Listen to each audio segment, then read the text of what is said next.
Penguin Random House Audio presenta Una excursión a los indios Ranqueles, de Lucio Victorio Mansilla, narrado por Ezequiel Romero. Prólogo de Alan Pauls. Nota preliminar. Una excursión a los indios Ranqueles, de Lucio Victorio Mansilla, se publicó, como era frecuente, antes en la prensa que en libro. Las cartas que lo componen las dio a conocer La Tribuna, el periódico de Héctor Varela, gran amigo del autor. Fue allí, de hecho, donde Mansilla escribió la crónica de su expedición de 18 días tierra adentro, de la que había regresado un mes antes tras concertar un tratado de paz con los Ranqueles. Si bien una primera serie de 54 cartas salió regularmente entre el 20 de mayo y el 7 de agosto de 1870, a partir de la siguiente las entregas se espaciaron hasta concluir el 7 de septiembre con la número 66, con lo cual las dos últimas cartas y el epílogo se conocerían recién a finales de año, directamente en libro.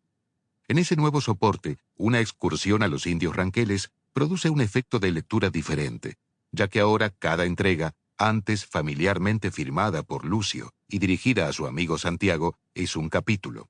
De allí que la carta funcione como marco de todo el texto, y Santiago Arcos como un destinatario cuya importancia es sólo inicial, explícita por su amistad con Mansilla e implícita por declararse a favor de la guerra contra el indio. El libro incorporaba también algunos elementos que ya no estarían en las siguientes ediciones, al cuidado del autor.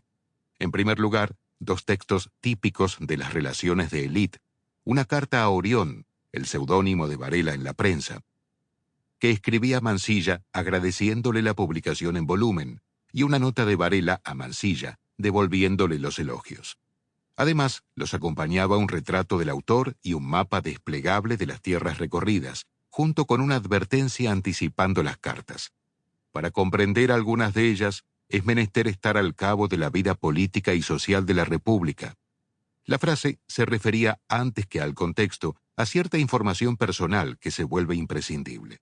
Mientras salían las cartas, Mansilla fue destituido de su cargo militar por el presidente Domingo Faustino Sarmiento, al encontrarlo responsable de un fusilamiento en el puesto de fronteras que comandaba. Esa tensión con Sarmiento, de quien Mansilla había impulsado la candidatura presidencial, está latente en todo el relato. Unos años después de su primera edición, en 1875, una excursión a los indios Ranqueles fue premiada en el Congreso Internacional Geográfico de París como mejor ensayo. El premio destaca cuál fue la lectura predominante e impulsa la edición alemana de Leipzig de 1877, como parte de una colección de textos en lengua española, difundidos junto con una extensa noticia biográfica del autor.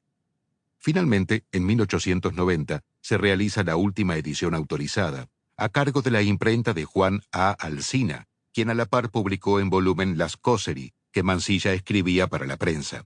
Además de un prólogo en francés, firmado por su sobrino Daniel García Mansilla, y de un retrato litografiado, la edición llevaba ilustraciones del pintor español José Bouchet, que trabajaba entonces en la decoración del Museo Nacional de La Plata, lugar de destino de algunos indios e indias tomados prisioneros en la campaña bélica del Gobierno Nacional en 1879.